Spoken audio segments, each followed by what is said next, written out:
Supreme court के chief justice NV. Ramana शुक्रवार को रिटायर हो गए हैं। उनकी जगह अब जस्टिस यू ललित शनिवार को 49वें चीफ जस्टिस के तौर पर शपथ ले चुके हैं। जस्टिस ललित इसी साल 8 नवंबर को रिटायर भी हो जाएंगे, यानी सीजेआई के तौर पर उनका कार्यकाल सिर्फ 74 दिनों का ही होगा।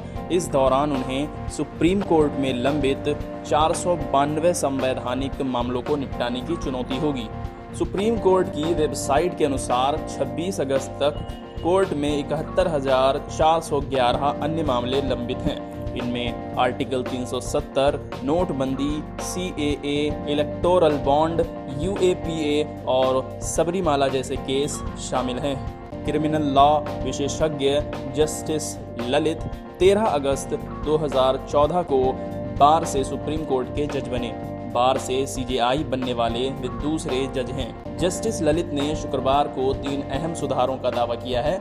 इनमें मुकदमे की समय से लिस्टिंग, अर्जेंट मामलों की मेशनिंग के लिए नया सिस्टम बनाने की और ज्यादा संवैधानिक पीठ बनाने की बात कही गई है। सुप्रीम कोर्ट रजिस्ट्री की ओर से पहली बार सीजेआई रमन्ना के काम के आखिरी दिन की कार्यवाही को पहली बार लाइव किया गया है।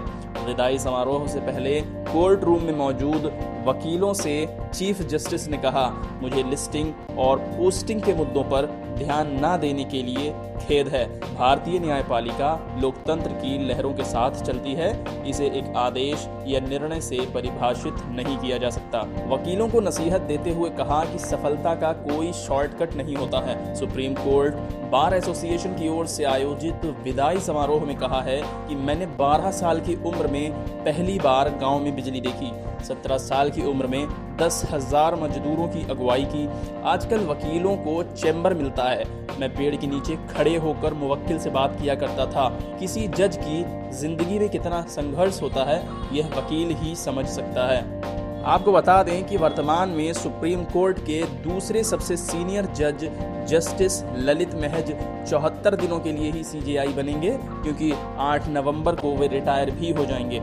जस्टिस ललित ने जून 1983 में एक एडवोकेट के रूप में नामांकन किया था। उन्होंने दिसंबर 1985 तक बॉम्बे हाई कोर्ट में प्रैक्टिस की और फिर जनवरी 1986 में प्रैक्टिस को दिल्ली ट्रांसफ़र कर लिया। उन्हें अप्रैल 2004 में सुप्रीम कोर्ट की ओर से सीनियर एडवोकेट के रूप में नॉमिनेट किया गया था।